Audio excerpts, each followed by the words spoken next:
Media is everywhere. It's in our pockets, on our screens, and in our daily lives. Whether we notice it or not, it's shaping how we see ourselves, especially when it comes to gender and identity. Representation isn't just about who gets cast in a movie or who trends on TikTok or who goes viral on YouTube. It's about visibility, belonging, and dignity. And in the digital age, the way identities are portrayed has real consequences for how people live and how they're treated. Traditional media has a habit of recycling stereotypes. Women are often boxed into limited roles, while non binary or transgender people, their identities are misrepresented or erased altogether. These portrayals shape societal expectations of gender roles and reinforce harmful stereotypes and norms. Even digital platforms, which should offer more freedom, can reproduce these problems. Twitter, for example, has often been a space where people expressing their gender identity face backlash and outdated stereotypes. Here's something that I've noticed personally. Sometimes queer creators are attacked or isolated online just for mentioning that they're queer, even when their content isn't about identity at all. They could be posting about art, gaming, cooking, the mundane things about their lives, but the moment they acknowledge who they are, the responses shift. That shows how deeply representation and prejudice are tied together. It's not just about individual posts either.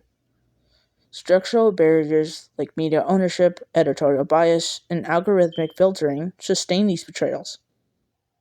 Algorithms often prioritize sensational or stereotypical content because it generates clicks. It goes viral, which means harmful portrayals often get amplified and spread like worldwide.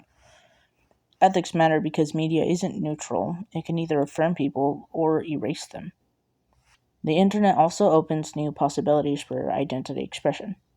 A study found that 60% of transgender and gender diverse adolescents experimented with their gender identity online before doing so in everyday life, and nearly 9 in 10, 88%, presented themselves differently online than their birth assigned sex. Platforms like TikTok have become creative environments where LGBTQ plus creators explore gender identity and share their experiences. Instagram has given visibility to communities that might otherwise feel hidden, while YouTube trans vlogs have become vital role models for young people seeking guidance. These spaces allow for people to test, express, and refine who they are. Creativity online isn't just about aesthetics or entertainment, it's about freedom. It's about being able to try out a new name, pronouns, or style and see how it feels. About telling your story in your own words without waiting for mainstream media to catch up. Representation also affects relationships and belonging. Nearly half of transgender adolescents, 45%, reporting using online groups for support, and they felt significantly more understood online than by parents, classmates, or teachers. Hashtag movements like trans rights or human rights have turned social media into spaces of solidarity and awareness. Authentic representation fosters equality and belonging, while misrepresentation deepens inequalities. Belonging is not just emotional, it's tied to well being. The News Medical Study shows that social media use is linked to both positive identity expression and risk to youth mental health, depending on the representation and community support. If online spaces provide affirmation, they can improve well being. If they perpetuate stereotypes or harassment, they can cause harm. This is why representation matters so much. It's not just about visibility, it's about whether people feel like they belong in a society, where they feel safe to share themselves, and whether they can connect with others who understand them and just be who they are. So, who's responsible for fixing this?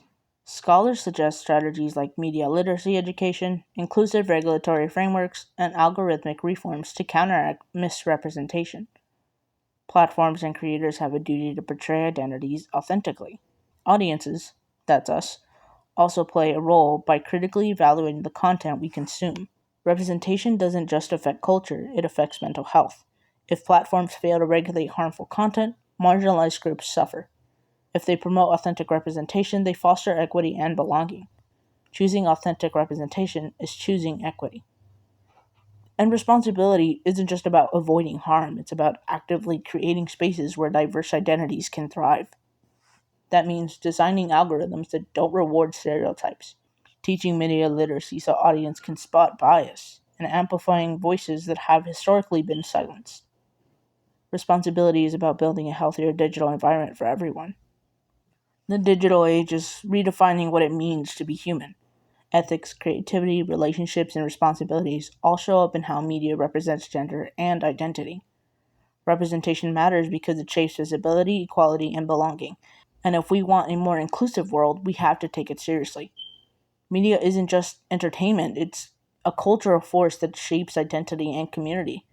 When it affirms people, it builds connection. When it misrepresents them, it isolates. The choice is ours, and the stakes are high. Thanks for listening.